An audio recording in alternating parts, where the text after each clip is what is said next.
నమస్తే, welcome to mega TV. పక్కా local AP details చూద్దాం. పల్నాడు జిల్లా దాచేపల్లిలో దారుణం చేసుకుంది. 6 ఏళ్ల మైనర్ బాలికపై ఓ వ్యక్తి లైంగిక దాడికి యత్నించాడు. పెట్రోల్ బంకులో పనిచేస్తున్న ఓ మహిళకు తన వెంట తీసుకొచ్చింది.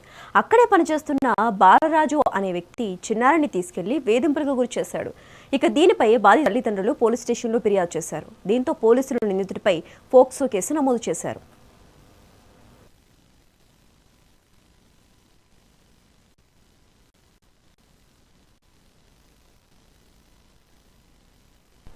పల్నాడు జిల్లా వినుకొండలో స్వీయ గణన ప్రక్రియను ప్రభుత్వ చీఫ్ విప్ జీవి ఆంజనేయులు ప్రారంభించారు.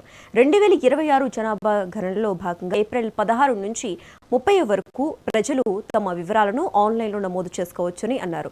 ఆధార్, ఇతర గుర్తింపు కార్డుల ద్వారా వెబ్ పోర్టల్లో లాగిన్ అవ్వాలని సూచించారు. కుటుంబ సభ్యుల విద్య, ఉద్యోగ, వస్తువుల వివరాలను పారదర్శకంగా నమోదు చేయాలన్నారు. ఈ ప్రక్రియలో అధికారులకు మరియు సిబ్బందికి పూర్తి స్థాయిలో సహకరించాలని ఆయన పిలుపునిచ్చారు.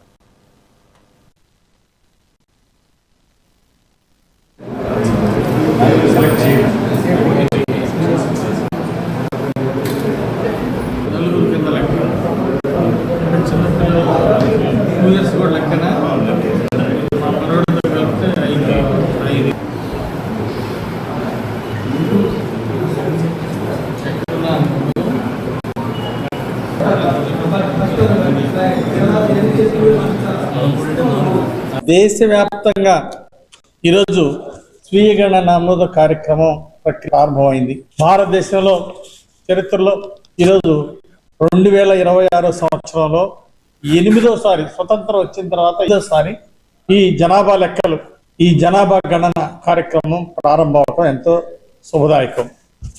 గతంలో 2011లో జరిగింది. మళ్ళీ 15 సంవత్సరాల తర్వాత ఈరోజు ప్రధానమంత్రి మోడీ గారి నాయకత్వంలో ఈరోజు కంప్యూటర్ సిస్టమ్ ద్వారా ఈ స్వీయ గణన నమోదు చేయడం ఈరోజు ఒక మంచి క్రియ. ఏప్రిల్ 1 నుండి ఈ స్వీయ గణన ఏప్రిల్ 16 నుండి 30 దాకా, ఆ తర్వాత మే 1 నుండి 30 దాకా ఇంటింటికి వెళ్ళి మరి ఇంటింటికి ఎన్యూమరేషన్ చేయడం జరుగుతుంది. మరి మే 1 నుండి 30 దాకా ఇంటింటికి వెళ్ళి ఎన్యూమరేషన్ జరుగుతుంది. ఈలోపు స్వీయ గణన ఎవరికాళ్ళు స్వచ్ఛందంగా కూడా మరి ఈ స్వీయ గణన కార్యక్రమంలో పాల్గొనడానికి ఈరోజు కేంద్ర ప్రభుత్వం ఒక అవకాశం కల్పించింది. వెబ్సైట్ ద్వారా మనకున్నటువంటి ఆధార్ కార్డు లేదా ఏదైనా ఒక ఐడి ద్వారా మరి పోర్టల్లోకి ఎంటర్ అయ్యి దాని ద్వారా వెబ్సైట్ ద్వారా మన వివరాలన్నీ నమోదు చేసుకోవడానికి ఒక అవకాశం ఉంది. దాంతోపాటు ఒక క్యూఆర్ కోడ్, ఆ క్యూఆర్ కోడ్ ద్వారా క్యూఆర్ కోడ్ ఇచ్చారు. ఆ క్యూఆర్ కోడ్ ద్వారా మనం వెబ్సైట్ ఓపెన్ చేసుకోవచ్చు. ఆ వెబ్సైట్లో మన వివరాలన్నీ కూడా దానిలో నమోదు చేసుకునేటువంటి అవకాశం వచ్చింది. ఈరోజు ఈ వివరాన్ని కూడా ఈరోజు కేంద్ర ప్రభుత్వం అడిగే ఈ గణాంక వివరాలు ఇవ్వడం వలన దేశానికి ఎంతో ప్రయోజనం ఉంది, ప్రజలకు ఎంతో మేలు జరగబోతా ఉంది. దేశవ్యాప్తంగా ఈరోజు స్వీయ గణన నమోదు కార్యక్రమం ప్రక్రియ ప్రారంభమైంది. భారతదేశంలో చరిత్రలో ఈరోజు 2020 తిరుపతిలో టీడీపీ శ్రేణులు సంబరాలు జరుపుకున్నారు. మంత్రి లోకేష్ కు టీడీపీ జాతీయ వర్కింగ్ ప్రెసిడెంట్ పదవి లభించడంపై కార్యకర్తలు హర్షం వ్యక్తం చేశారు. ఈ సందర్భంగా పెద్ద ఎత్తున బాణసంచా కాల్చి సంబరాలు జరుపుకున్నారు. ఈ మేరకు తుమ్మినాయుడుపాలెం సర్కిల్లోని ఎన్టీఆర్ విగ్రహానికి పూలమాలలు వేసి నివాళులర్పించారు. పార్టీలో యువతకు అత్యంత ప్రాధాన్యత ఇస్తున్నారని టీడీపీ నేత రవి నాయుడు తెలిపారు.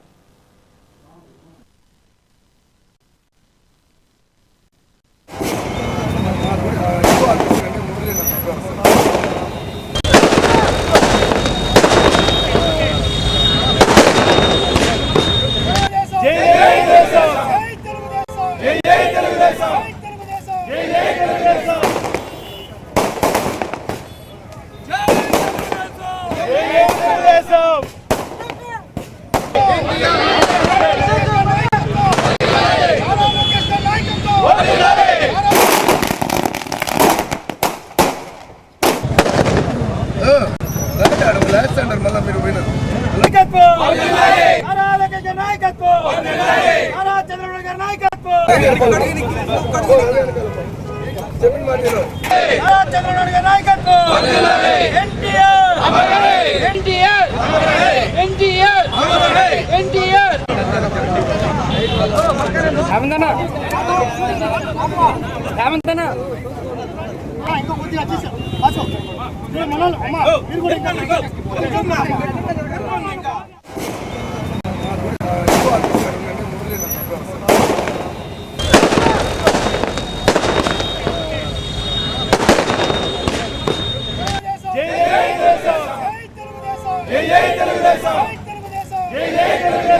వర్కింగ్ ప్రెసిడెంట్గా గత సంవత్సర క్రితమే కూడా పార్టీ అభిమానులు, నందమూరి అభిమానులు అందరూ కూడా ఆనాడు ఏదైతే చంద్రబాబు నాయుడు గారికి విన్నవించడం జరిగింది, ఆ కోరిక నిన్న జరిగిన ప్రకటనలో వర్కింగ్ ప్రెసిడెంట్గా నారా లోకేష్ గారిని ఎన్నుకోవడం, ఇటు తెలుగుదేశం పార్టీ శ్రేణులన్నీ కూడా ఒకసారి చూస్తే యువగలం పాదయాత్రలో ఏవైతే హామీలు ఇచ్చారో లోకేష్ గారు అవన్నీ కూడా నెరవేర్చుకుంటూ ముందుకెళ్లడమే కాకుండా ఆ కమిటీలో కూడా ఇప్పుడు వేసిన కమిటీలో కూడా అగ్రభాగం వెనుకబడిన వర్గాలకి కేటాయించడం, మహిళలకి 33% రిజర్వేషన్ కల్పించడం, అదేవిధంగా బడుగు బలహీన వర్గాలకు సంబంధించిన సీనియర్లకు కూడా సముచితమైన గౌరవం ఇవ్వడం, అదే సందర్భంలో ఎక్కడైతే అవసరానికి అనుగుణంగా కూడా ఈరోజు యువతకు ప్రాధాన్యత ఇవ్వాలనే ఒక దృక్పథంతో యువతను కూడా అనేక ప్రాంతాల్లో కూడా వాళ్ళందరికీ కూడా కష్టపడి పనిచేసిన వాళ్ళకు కూడా అవకాశం ఇవ్వడం జరిగింది.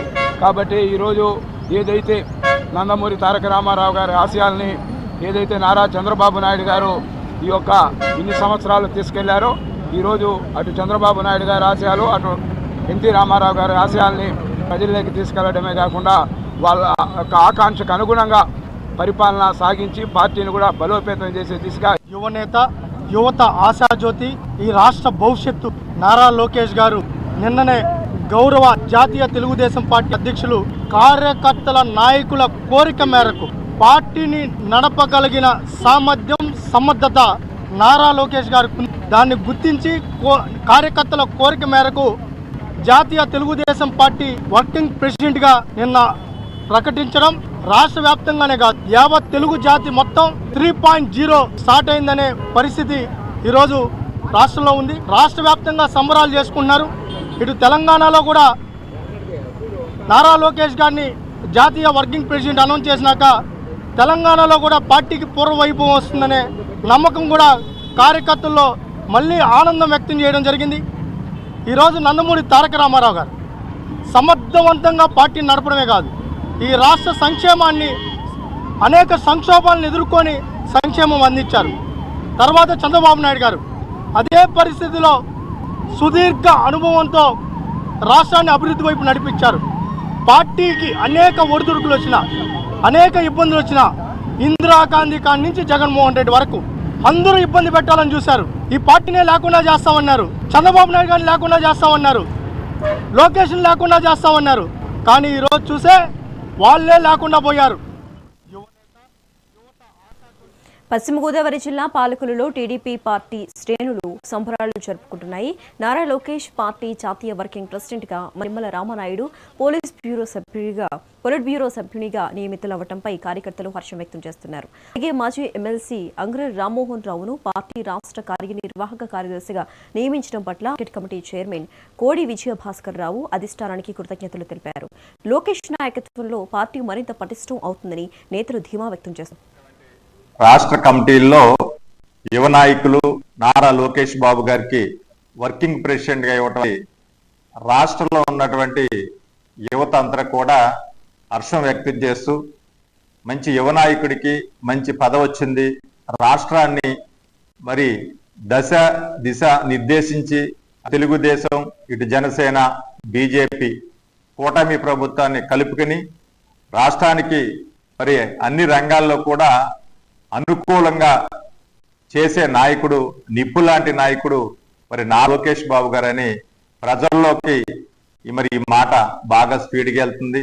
వాస్తవంగా మరి లోకేష్ బాబు గారు రాజకీయ అనుభవ వ్యక్తిగా, చిన్న వయసు అయినా రాజకీయం అనుభవ వ్యక్తిగా పంచాయతీ బోర్డు నెంబర్ దగ్గర నుంచి బొలిటీ హీరో సభ్యుల వరకు కూడా కష్టపడ్డ వారికి పదవులు వస్తాయనే దానికి గుర్తింపు, ఇది నిదర్శనం అని చెప్పడం జరిగింది. మరి దానికి నిదర్శనంగానే మా స్థానిక శాసనసభ్యులు, రాష్ట్ర జనవరులు మంత్రివర్యులకు మరి పొలిటికల్ బ్యూరో సభ్యులు ఇవ్వటం కానీ, అదే రకంగా మాజీ ఎమ్మెల్సీ గారు అంగర రామ్మోహన్ రావు గారికి రాష్ట్ర తెలుగుదేశం కార్యవర్గ నిర్వాహక కార్యదర్శిగా ఇవ్వటం కానీ, మరి అదే రకంగా పెచ్చెట్టి బాబు గారికి రాష్ట్ర కార్యదర్శిగా మళ్ళీ కంటిన్యూ చేయటం కానీ మీ అందరం కూడా పార్టీ నాయకులుగా పాలకొల్లు నియోజకవర్గ సభ్యులుగా చాలా ఆనందపడుతున్నాం. మరి రానున్నటువంటి రోజుల్లో మరి కూటమి ప్రభుత్వాన్ని కలుపుకొని రాష్ట్రంలో ఉన్నటువంటి అన్ని సమాజ వర్గాల్ని కలుపుకొని లోకేష్ బాబు గారు ముందుకు తీసుకెళ్లే అవకాశాలు రాష్ట్రాన్ని ఎంత ఉన్నాయని చెప్పి ప్రజలందరూ కూడా హర్షం వ్యక్తం చేస్తున్నారు. మరొక్కసారి లోకేష్ బాబు గారికి వర్కింగ్ ప్రెసిడెంట్ ఇచ్చినందుకు మరి మీ అందరి తరపున కూడా తెలుగుదేశం ఉన్నటువంటి పెద్దలందరూ కూడా హృదయపూర్వక ధన్యవాదాలు తెలియజేసుకున్నాను. కాకినాడ జిల్లాలో గంజాయిని పూర్తిగా నిర్మూలించామని ఏలూరు రేంజ్ ఐజీ అశోక్ కుమార్ స్పష్టం చేశారు. కాకినాడ 2 టౌన్ పోలీస్ స్టేషన్ను ఐజీ తనిఖీ చేశారు. రాష్ట్రంలో గంజాయి లేదని ఇతర రాష్ట్రాల నుండి వచ్చే రవాణాను కూడా అడ్డుకున్నామని తెలిపారు. మహిళల రక్షణకు తమ ప్రభుత్వం పోలీస్ శాఖ పెద్దపీట వేస్తుందని, హత్యాచారాలకు పాల్పడిన నిందితులకు పక్కా సాక్ష్యాధారాలతో కఠిన శిక్షలు పడేలా వివరించారు. మాదక ద్రవ్యాల వల్ల కలిగే అనర్థాలపై ప్రజల్లో నిరంతరం అవగాహన కల్పిస్తున్నట్లు ఆయన పేర్కొన్నారు. ఈరోజు కాకినాడ జిల్లాలో కాకినాడ ఏఎస్పీ గారి ఆఫీసు వివిధ పోలీస్ స్టేషన్లని సందర్శించి ఇన్స్పెక్షన్స్ చేయడం జరుగుతూ ఉంది. జిల్లాలో శాంతి భద్రతలు బాగా ఉన్నాయి. వారి సిబ్బంది ఎప్పటికప్పుడు పరిస్థితిని సమీక్షించి నిర్ణయాలు తీసుకుంటున్నారు. ప్రధానంగా ఈ జిల్లాకి 2 ఇంపార్టెంట్ హైవేస్ దగ్గరగా ఉండడము, తర్వాత ఏజెన్సీ ఏరియాస్కి ఎస్పెషల్లీ ఒరిస్సా నుంచి వచ్చే రూట్స్కి ఇది కన్వీనియంట్గా ఉండడంతో ఇక్కడ నుంచి ఒరిస్సా నుంచి గంజాయి అప్పుడు ట్రాన్స్పోర్ట్ చేస్తూ పడుతూ ఉంది. అంతేకాకుండా సామర్లకోట రైల్వే స్టేషన్ జంక్షన్ అంటే అక్కడ ట్రైన్ ఎక్కితే డైరెక్ట్గా మనము బెంగళూరు వరకు ప్రయాణం చేయగల అవకాశం ఉండడము, అందువల్ల కూడా అప్పుడప్పుడు ఇక్కడ గంజాయి అక్కడి నుంచి ఒరిస్సా నుంచి వస్తూ ఇక్కడ పెద్ద మొత్తంలో పట్టుబడతా ఉంది. లోకల్గా మన నెట్వర్క్స్ చాలా మటుకు బ్రేక్ చేశాము. గంజాయి నెట్వర్క్స్ అన్ని బ్రేక్ చేశాము. లోకల్గా ఎవరు ఇక్కడ గంజాయి ఎవరు అమ్ముతున్నారు, ఎవరు వినియోగిస్తారనే మీద కూడా ప్రత్యేకంగా నిఘా ఏర్పాటు చేశాము. సో ఈ రాష్ట్రాల నుంచి వస్తున్న గంజాయిని కూడా ఎప్పటికప్పుడు అరికట్టి పట్టుకుంటున్నాము. ఈగల్ రైల్వే శాఖ రైల్వే పోలీస్ సమన్వయం చేసుకొని ఎప్పుడప్పుడు ట్రైన్స్ లో కూడా వీటి గురించి చెక్ చేస్తున్నాం. చాలా మటుకు గంజాయి కంట్రోల్లో ఉంది. పూర్తిగా మన రాష్ట్రంలో అయితే అసలు సాగు కూడా లేదు. మనం బయట రాష్ట్రాల నుంచి వస్తా ఉంది. ఎడ్యుకేషన్ ప్రోగ్రామ్స్ స్కూల్స్ లో కాలేజెస్ లో ఈ పాత నేరస్తుల మీద నిఘా పెట్టడము, దాన్ని ఇంక్రీజ్ చేసి పూర్తిగా గంజాయి గురించి ఈ కాకినాడ జిల్లాలో అటువంటి సమస్యలు లేకుండా చేయడం జరుగుతుంది. కర్నూలు జిల్లా చిలకలడోను వద్ద ఘోర రోడ్డు ప్రమాదం జరిగింది. శ్రీ రాఘవేంద్ర స్వామి దర్శనానికి వస్తుండగా భక్తుల బొలెరో వాహనం ట్యాంకర్ను ఢీకొనడంతో 8 మంది మృతి చెందారు. మృతులంతా కూడా కర్ణాటక రాష్ట్రం జిల్లాకు చెందిన వారిగా గుర్తించు. ప్రమాద సమయంలో వాహనంలో 21 మంది ఉండగా పలువురికి తీవ్ర గాయాలైనట్లుగా సమాచారం. నిద్రమత్తు కారణంగానే ఈ ప్రమాదం జరిగినట్లుగా ఎస్పీ విక్రాంత్ పాటిల్ తెలిపారు. ನನ್ನ ಹೆಸರು ಬಂದ್ಬಿಟ್ಟು ಮನೋಜ್ ಅಂತ. ಎಲ್ಲ ಮಂತ್ರಾಲಯ ಹೋಗಬೇಕು ಅಂತ ಒಂದು 2-3 ದಿನದಿಂದ ಪ್ಲ್ಯಾನ್ ಹಾಕಿದ್ರು. ಅದಕ್ಕೆ ರಾತ್ರಿ ಎಲ್ಲರೂ ನಿನ್ನೆ ಸಂಜೆ ಬೇಲೂರಿಂದ ನಮ್ಮ ಅಣ್ಣ ಸುನಿ ಅಂತ ಅವ್ನು ಗಾಡಿ ತೊಗೊಂಡು ಬೇಲೂರಿಂದ ಒಂದು ಸ್ವಲ್ಪ ಜನ ಹತ್ತಿದ್ರು. ಅಲ್ಲಿಂದ ಬಂದವರು ಶೆಟ್ಟಿಗೆರೆಯಲ್ಲಿ ನಮ್ಮ ಅಕ್ಕರ್ ಅಂತ ಇದ್ರು. ಅವರು ಎಲ್ಲ ಗಾಡೀಲಿ ಹತ್ಕೊಂಡ್ಬಂದು ನಮ್ಮೂರಲ್ಲಿ ಉಡೋದಲ್ಲಿ ಅಜ್ಜಂಪುನ ಒಂದು 2 ಬಂದಿದ್ರು, ಅಮ್ಮ ಮತ್ತು ಮಗ. ಅವರೆಲ್ಲ ಉಡೋದಲ್ಲಿ ಗುಂಪಾಗಿ ಅಷ್ಟು ಅಲ್ಲಿಂದ ನಾವು ಬಂದು ಅಲ್ಲಿಂದ ಬರಬೇಕಾದ್ರೆ ಅಲ್ಲಿ ನಿನ್ನೆ ಮಂತ್ರಾಲಯ ಹೋಗಬೇಕು ಅಂತ ಅಲ್ಲೊಂದು ಟೋಲ್ ಗೇಟ್ ಇತ್ತು.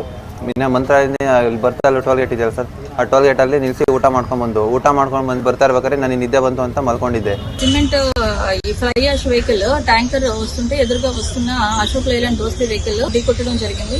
దానిలో 8 మంది చనిపోయారు. 11 మందిని మెరుగైన వైద్యం కోసం కర్నూలులో రిఫర్ చేయడం జరిగింది. ఒక పర్సన్ సేఫ్ గా ఉన్నారు. ఈ కేసులో ఫర్దర్ డీటెయిల్స్ అన్ని మన ఇన్వెస్టిగేషన్ లో తెలుస్తుంది. మరి మిగతా వాళ్ళు మెరుగైనటువంటి చికిత్స కోసం కలెక్టర్ గారు అందరినీ కూడా గవర్నమెంట్ జనరల్ హాస్పిటల్ కర్నూలు తరలించడం. అక్కడ వారికి ఎంత ఖర్చైనా సరే మెరుగైనటువంటి అత్యుత్తమమైనటువంటి మెడికల్ ట్రీట్మెంట్ ఇవ్వడం జరుగుతుంది.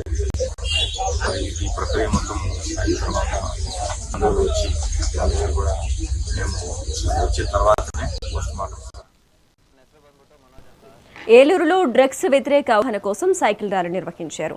Eagle department vibrants of Kalam trust సంయుక్త ఆధ్వర్యంలో ఎస్సీఆర్ రెడ్డి కళాశాల వేదికగా ఈ కార్యక్రమం జరిగింది. దండి మార్చ్ 2.4 పేరుతో చిత్తూరు నుంచి విశాఖ వరకు చేపట్టిన 1000 కిలోమీటర్ల సైకిల్ యాత్రలో భాగంగా చేరుకున్న సభ్యులు విద్యార్థులకు అవగాహన కల్పించారు. సే నో టు డ్రగ్స్ నినాదంతో సాగిన ఈ ర్యాలీలో విద్యార్థులు పెద్ద ఎత్తున పాల్గొని మాదక ద్రవ్య నిర్మూలనకు ప్రతిజ్ఞ చేశారు.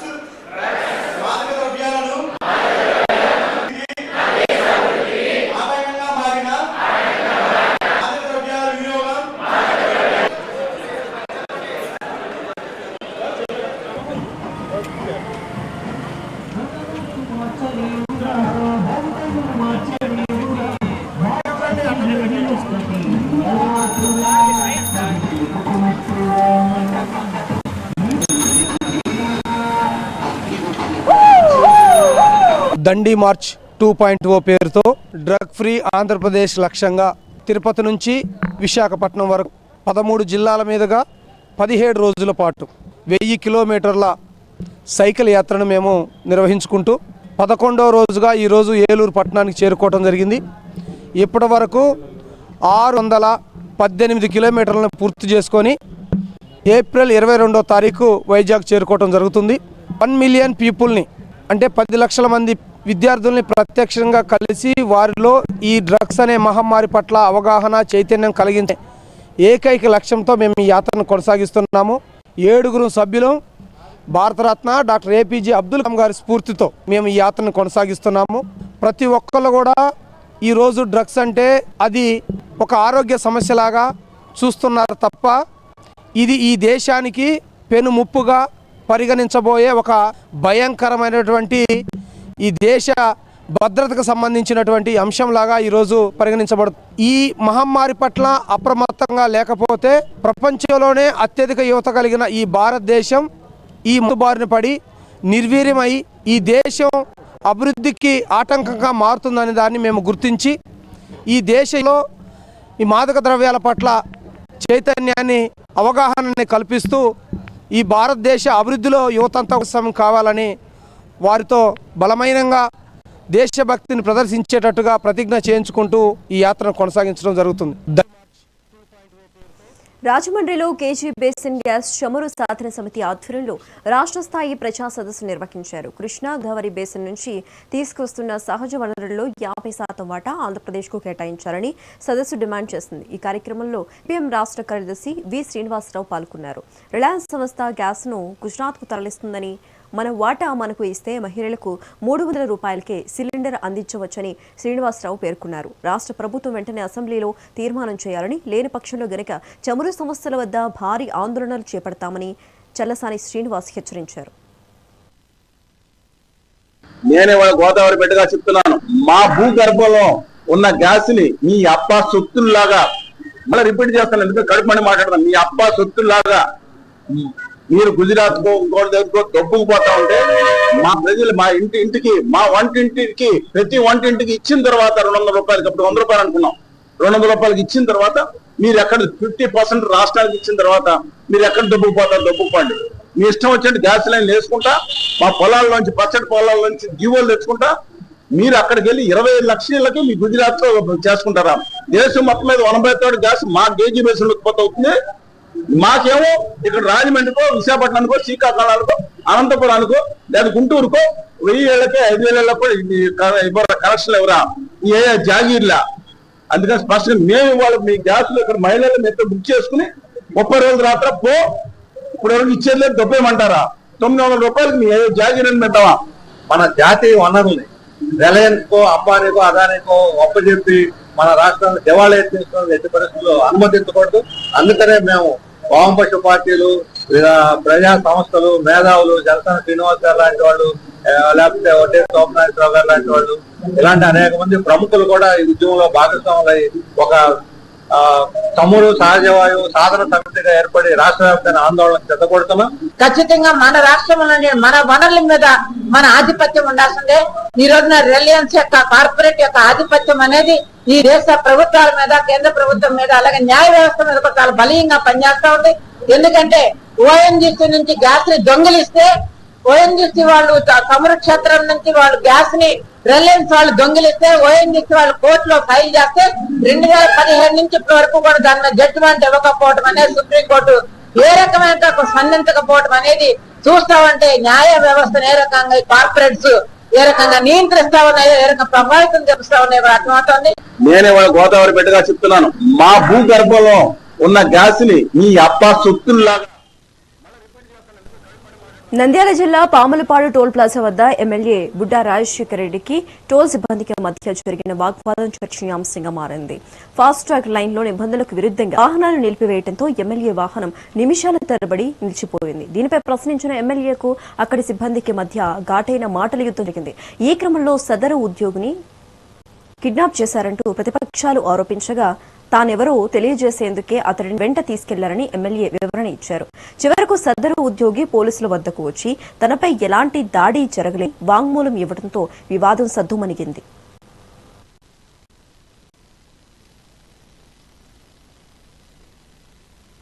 తెలుగుదేశం పార్టీ జాతీయ కార్యవర్గంలో జరిగిన కీలక మార్పులు ఉమ్మడి గోదావరి జిల్లాలో ఉత్సాహాన్ని నింపాయి. నారా లోక్ పార్టీ నేషనల్ వర్కింగ్ ప్రెసిడెంట్ గా ఎంపీ సానా సతీష్ ను జాతీయ ఉపాధ్యక్షుడిగా ఎన్నుకోవడంతో టీడీపీ శ్రేణులు సంబరాల్లో పోయాయి. సానా సతీష్ నియామకం పట్ల ఆయన అభిమానులు కార్యకర్తలు హర్షం వ్యక్తం చేస్తూ పార్టీ కార్యాలయం వద్ద బాణాసంచా కాల్చి మిఠాయిలు పంచుకున్నారు. తమ నేతకు దక్కిన గౌరవానికి అధిష్టానానికి కృతజ్ఞతలు తెలుపుతున్నారు. దీనిపై మరింత సమాచారం మా ప్రతినిధి ఉదయ్ అందిస్తారు. టీడీపీ అధిష్టానం కేంద్ర రాష్ట్ర కార్యవర్గాన్ని అయితే బాబు అయితే నేషనల్ వర్కింగ్ ప్రెసిడెంట్ గా ఎన్నికయ్యారు. అలాగే సానా Satish Babu national vice president గా ఎన్నికయ్యారు. ఈ సందర్భంగా సానా సతీష్ బాబు ఎంపీ సానా సతీష్ బాబు కార్యాలయంలో అయితే అభిమానులు పండుగ చేసుకుంటున్నారు, మిఠాయిలు పంచుకుంటున్నారు. అసలు దీనిపై ఆయన అభిమానులు ఏమంటున్నారో తెలుసుకుందాం. సార్ చెప్పండి, ఈ కార్యవర్గంపై మీరు అసలు ఏం మాట్లాడతారు? ఇది భారతదేశం స్వాతంత్రం వచ్చిన తర్వాత ఒక ప్రాంతీయ పార్టీ సామాజిక న్యాయాన్ని ఆశయాన్ని ఆలోచన చేస్తూ పదవులు పొందేయడం అనేది చాలా గొప్ప విషయం. ఇది ఇవాళ భారతదేశంలోని అందరూ కూడా ఒక ప్రాంతీయ పార్టీ చాలా విప్లవాత్మకమైన మార్పులు తీసుకొచ్చింది ఈ ప్రాంతీయ పార్టీలో అని చెప్పి ఆలోచన చేస్తున్నారు. ప్రతి ఒక్కరూ నేను చూశారు, ఇచ్చిన పదవులు అందరికీ కూడా ముఖ్యంగా బీసీలకి 40%, వెనుకబడిన బీసీలకి ఈవేళ సముచిత న్యాయం కల్పించారు. అలాగే బడుగు బలహీన వర్గాలకు 25%, ముస్లిం మైనార్టీలు ఇతరస్తులకు క్రైస్తవులకు 7%, అందరికీ కూడా 75% పైగా ఈవేళ పదవులు పొందడం జరిగింది. పదవులు కేవలం పైరవీలకు కాకుండా వాస్తవికత ప్రామాణికతల ఆధారంగా ఈవేళ పదవుల పంపకం జరిగింది. ఇది చాలా గొప్ప విషయం. ఇది ప్రాంతీయ తెలుగుదేశం ఆనాడు 1983లో నందమూరి తారక రామన్న గారు పార్టీ స్థాపించినప్పుడు ఏ విధమైన ఆశయాన్ని ఆలోచన చేశారో అదే విషయాన్ని ఈవేళ ఆచరణలో తీసుకున్న చంద్రబాబు ఈవేళ దేశవ్యాప్తంగా అతని గురించి పొగుడుతున్నారు. కార్యకర్తలు సంబరాలు చేసుకుంటున్నారు. ముఖ్యంగా ఈవేళ నేషనల్ వర్కింగ్ ప్రెసిడెంట్గా ఎన్నికైన నారా లోకేష్ బాబు గారికి భావితరం నాయకుడుగా ఆయనకి మరింత బాధ్యత పెరిగింది. కార్యకర్తల సంక్షేమం కోసం, ప్రజల ఆలోచనల కోసం దగ్గరయ్యే విధంగా ఆయన పనిచేస్తున్నందుకు ఆయనకు సరైన గుర్తింపే కాకుండా కార్యకర్తలు ఒక మిన్నింటి సంబరాలు అంటుతూ ఉన్నాయి. మేడం, ఇప్పుడు లోకేష్ బాబుని ఎప్పటి నుంచో సీఎంగా చూడాలని అనుకుంటున్నారు. ఈ ఎంపికతో అసలు ఆ లైన్ క్లియర్ అయినట్టే అనుకోవచ్చా? తప్పకుండానండి. లోకేష్ గారి ఆలోచన ఉన్నది అని అంటే అది యువగలం. ప్రజలు ముందుకు రావాలి అంటే యువత ఎంతో అభివృద్ధిలోకి రావాలనే ఆలోచనతో ఆయన వినూత్నమైన మార్పులు తీసుకుని వచ్చారు. సో వారి ఆలోచన తగ్గట్టుగానే ప్రతి ఒక్కరు కూడా ఆయనకి సహకరిస్తూ కూడా ముందుకు అందరూ వస్తున్నారు. ఈరోజు మన ఆంధ్ర రాష్ట్రం ఇలా ఉన్నది అని చెప్పాలి అని అంటే లోకేష్ గారి ప్రణాళిక అదిలో ఎంతో కీలకమైన పాత్ర వహించిందని అందరూ కూడా మనస్ఫూర్తిగా గుండెల మీద చేయి వేసుకుని ఒప్పుకోవాల్సిందే. సో మేమందరూ కూడా ఆశిస్తున్నాము ఆయన ఆ పొజిషన్లో చూడాలని. సార్, ఇప్పుడు లోకేష్ బాబు యువగలం పాదయాత్ర కేవలం ఈ ప్రభుత్వం అధికారంలో రావడానికి కీలకంగా అయితే మారిందని చెప్పుకోవచ్చు. అంటే రాబోయే రోజుల్లో తెలుగుదేశం పార్టీ ఎలా ఉండబోతుంది, రాబోయే అంటే వచ్చే ప్రభుత్వం మళ్ళీ తెలుగుదేశం అని మీరు అనుకోవచ్చా? లోకేష్ బాబు పనితీరు ఎలా ఉండబోతుందని మీరు అనుకుంటున్నారు? లోకేష్ బాబు గారు తెలుగుదేశం పార్టీకి ఒక దిక్చూసి. ఇప్పుడు వేళ పరిస్థితి చూస్తే గతంలో అయితే లోకేష్ బాబు గారిని చాలా రకరకంగా వెటకారం చేసేవారు. ఈవేళ చూస్తే ఆయన నిప్పులా తయారయ్యాడు. యువగళం పాదయాత్ర అయిన తర్వాత యువగళం పాదయాత్రలో చాలా చక్కటి కార్యక్రమాలు చేసి నాయకుల్ని కార్యకర్తలను అందరినీ కూడా ఒక తాటి మీద తీసుకొచ్చి 2024లో అధికారం వచ్చిందంటే కారణం లోకేష్ బాబు గారు అని చెప్పి మీ అందరికీ సవినయంగా విన్నవించుకున్నాం. మరి లోకేష్ బాబు గారు చేస్తున్న కార్యక్రమాలు చూస్తుంటే ఈవేళ ఎడ్యుకేషన్ డిపార్ట్మెంటే కాదు అన్ని డిపార్ట్మెంట్లోని సాఫ్ట్వేర్ రంగంలో కానీ ఈవేళ చాలా ముందుకు రాగలుగుతుంది. ప్రపంచ దేశాలన్నీ కూడా ఆయన తిరిగి ప్రపంచ దేశాల్లో పెట్టుబడులు కూడా పెట్టించే స్థాయికి తీసుకొచ్చాడు. ఈవేళ పరిస్థితి చూస్తుంటే ప్రతి వాళ్ళు కూడా లోకేష్ బాబు లోకేష్ బాబు లోకేష్ బాబు అంటున్నారు. మరి లోకేష్ బాబు గారిని త్వరలో మాత్రం మేమందరం కూడా కార్యకర్తలు నాయకులు అందరూ కోరుకుంటున్నారు ఆయన ముఖ్యమంత్రి కావాలని. అలాగే పెద్ద ఆయన చంద్రబాబు నాయుడు గారు అయితే మాత్రం సెంట్రల్కి వెళ్ళి సెంట్రల్లో మంచి పదవి చేయాలని చెప్పి ఆశిస్తున్నాం. మరి ఈ లోకేష్ బాబు యొక్క నాయకత్వంలో రేపు రాబోయే 2029 ఎలక్షన్లు అయితే మాత్రం ఖచ్చితంగా అప్పుడు 175కి 165 164 వచ్చాయి. ఇప్పుడైతే మాత్రం ఒకవేళ సీట్లు పెరిగితే మాత్రం 90% సీట్లన్నీ కూడా 90% సీట్లన్నీ కూడా తెలుగుదేశం పార్టీగా వస్తాయని చెప్పి ఆశిస్తున్నాం. ఏదైతే లోకేష్ బాబు గారు ఎప్పటికైనా ఈ రోజు కాకుండా రేపటికైనా ఇప్పుడు మా సీఎం రాష్ట్ర ముఖ్యమంత్రి నారా చంద్రబాబు నాయుడు ఆదేశాల ప్రకారంగానే కార్యకర్తే అధినాయకుడు అనే ఆలోచనతో ముందుకెళ్తున్న ప్రభుత్వం ఏదన్నా ఈ ప్రపంచ దేశాల్లో ఉందంటే అది తెలుగుదేశం ప్రాంతీయ పార్టీ ఒకటే. ఏదైతే లోకేష్ బాబు గారు ప్రజెంట్ కార్యకర్తే అధినాయకుడు అనే నినాదంతో ముందుకెళ్తున్నారైనా సీఎం అనే ఆలోచన కాదు ఆయనకి. ఈ రాష్ట్ర భవిష్యత్తు యువత ఒక దిశ నిర్దేశించిన నాయకుడిగా లోకేష్ బాబు ఎదుగుతున్నారు. దానిపై అతను ఇప్పుడన్నా ఈ రోజు కాకుండా రేపటికైనా సీఎం అయ్యే ఆలోచన ప్రభుత్వం మా అధిష్టానం ఏ విధంగా చెప్తే ఆ విధంగా చేయడానికి కార్యకర్తగా పనిచేయడానికి ముందుకు వెళ్తున్న నాయకుడు ఎవరైనా ఉన్నారంటే అది లోకేష్ గారని ఈ సభకు తెలియదు. గతంలో లోకేష్ పరిస్థితి వేరు, ఇప్పుడున్న లోకేష్ వేరు. అసలు ఎలా కంపేర్ చేసుకోవచ్చు? గతంలో లోకేష్ బాబు గారిని మాట్లాడటం చేత కాదు, పనికిరాడు అని చెప్పడం జరిగింది. ఎవరైతే రాజకీయానికి పనిచేయడు అని చెప్పి అన్నారో వాళ్ళ గుండెల్లో నిప్పుల్లా నిద్రపోయినటువంటి పేరు తెచ్చుకున్నటువంటి నారా లోకేష్ గారు అని చెప్పేసి అందరూ ఒప్పుకోవలసిందే. దీంట్లో సందేహం లేదు.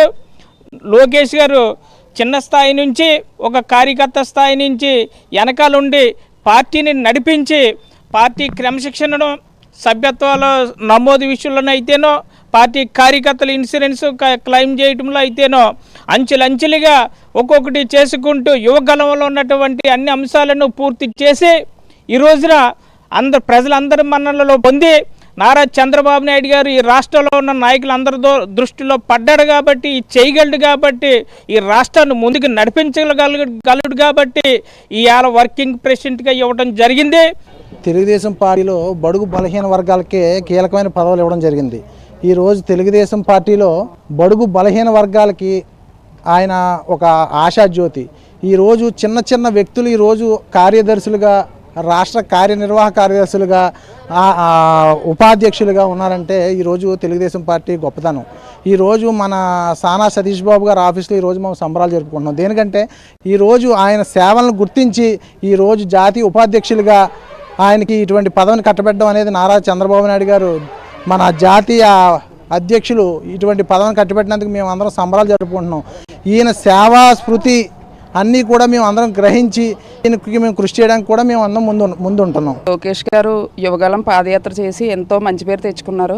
అలాగే రాబోయే రోజుల్లో కూడా ఆయన్ని సీఎంగా చూడాలని మా అందరి కోరిక అండి. అలా సానా సతీష్ బాబు గారు ప్రజా దర్బార్ ప్రతి శుక్రవారం ఏర్పాటు చేయడం జరుగుతుంది. ఇక్కడ ఎంతో గౌరవంగా అందరినీ రిసీవ్ చేసుకోవడం జరుగుతుందండి. అలాగే ఏ సమస్య ఉన్నా సరే 24 అవర్స్లో ఆ సమస్యను పరిష్కారం చేయడం జరుగుతుంది. ఈ సందర్భంగా ఆయనకి ఇంకా మంచి మంచి పదవులు అధిరోహించాలని లోకేష్ గారికి, సానా సతీష్ బాబు గారికి నా శుభాకాంక్షలు. రాష్ట్రాన్ని త్వరలోనే లోకేష్ బాబు ఒక అధునాతనమైన అత్యాధునిక రాష్ట్రంగా తీర్చిదిద్దుతారనే నమ్మకం తమకుందని ఇక్కడ నా అభిమానులు చెప్తున్నారు. మెగా న్యూస్ కోసం వీడియో జర్నలిస్ట్ దొరబాబుతో ఉదయ్, కాకినాడ నుంచి. టీడీపీ అధిష్టానం కేంద్ర రాష్ట్ర కార్యవర్గాన్ని అయితే ఇవి ఇప్పటి వరకు నా అప్డేట్స్. మరిన్ని అప్డేట్స్ కంటిన్యూ అయితే చూస్తూనే ఉండండి మెగా 9 టీవీ.